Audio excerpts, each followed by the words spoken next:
같이 보시죠. 다시. 왜 이렇게 빨라요? 광안대교. 여기 50이라고 써 있을 거예요.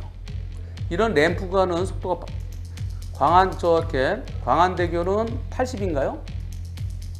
80 정도 되겠죠. 자동차 정도로니까. 80이지만 나가는 길은 길이 좁고 커브 길이기 때문에 램프 구간은 60, 50 그렇습니다. 여기는 50이라는 것 같습니다.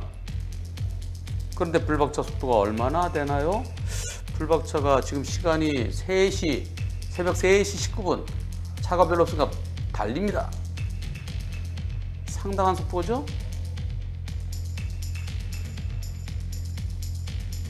우와. 에이쿠. 저 뭐야? 차가 거꾸로 돌았네? 거꾸로 돌아서 후진하네? 이런. 다시 한번. 여기 속도가 얼마야? 60이야, 50이야? 여기. 60 같은데? 60이에요, 50이에요? 여하튼 간에 여기 또 바닥이 젖어 있네요. 살짝.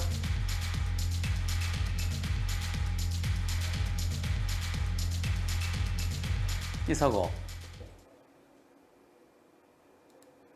여기 서 있는 차들은 잘못 없죠. 가다 보니까 막혀 있어요. 그럼 비상등급 서 있을 수밖에 없어요. 근데 빠르게 달려오다가 후진한 차 뒤로 가고. 이 사고 과실비는 어떻게 될까요? 우선 몇 가지 좀 확인해야 될 게 있습니다. 새벽 3시에 일을 마치고 가던 중인데요. 광안대교 타고 서면으로 빠지는 램프에서 일어난 사건입니다. 맨 앞에 있던 차량이 단독 사고 나 있었고요. 두 번째 차와 세 번째 차는 서 있었습니다. 저는 램프를 빠져나올 때 차를 발견하지 못하고, 아니 발견했는데 속도가 빨라서 못 멈춘 거예요. 경찰은 제가 100%라고 그럽니다. 억울합니다. 제 차는 폐차 수준입니다. 제가 여쭤봤어요. 불박차 속도가 여기 이렇게 말씀하셨거든요. 50 구간에서 불박차는 70이나 80 정도로 알고 있습니다. 70이나 80보다도 오히려 좀 빠르게도 느껴지죠. 예, 램프가 좁아서 그런지 여튼 빠릅니다. 50을 지켜서 갔으면 멈출 수 있죠. 왜냐하면은 만약 50을 지켰으면 보세요. 50 지켰으면은 멈출 수 있어야겠대요. 그리고 커브길은 항상 속도를 줄여야 돼요. 항상 커브길은 제한 속도가 더 천천히 가야 됩니다. 뭐가 있는지 모르잖아요. 딱 돌아보니 으악! 그래서 커브길은 천천히 가야 돼요. 이번 사고 과실 비율. 가운데 서 있던 차들은 잘못 하나도 없습니다. 이 차들은요. 이때 뭐 뒤에다 무슨 안전조치를 하겠어요? 뭐 하겠어요? 그래서 그냥 비상등급 서 있는 수밖에 없죠. 이 사고.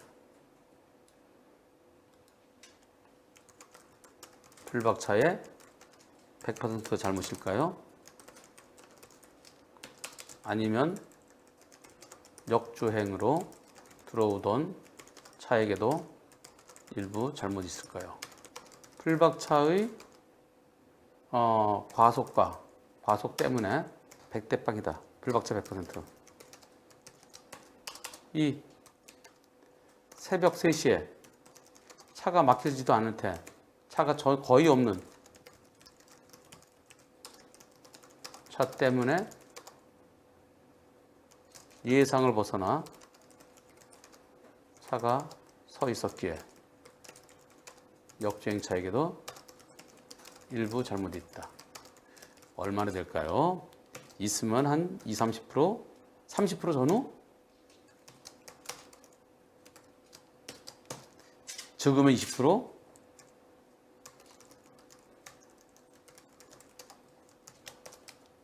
자, 이렇게 해서 투표해 보겠습니다. 투표 시작.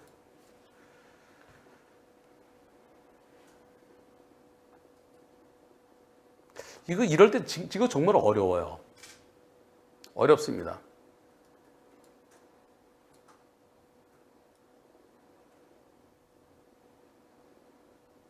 불박차 100%냐? 아니냐?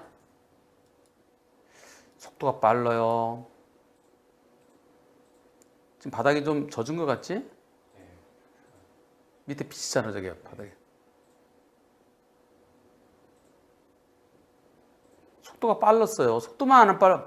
이거 이럴 때 커브 길은요, 뭐가 있을지 몰라요.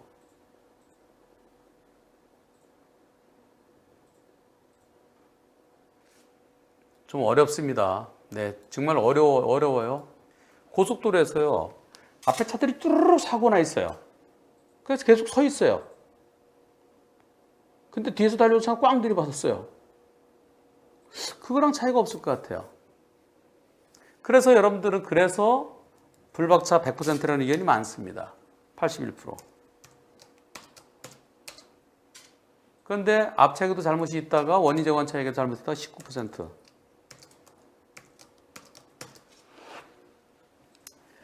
여기서 저는 그래도 제가 한 변호사니까 저는 여러분들이 생각하지 못하신 것을 하나 더 생각해야 되겠죠.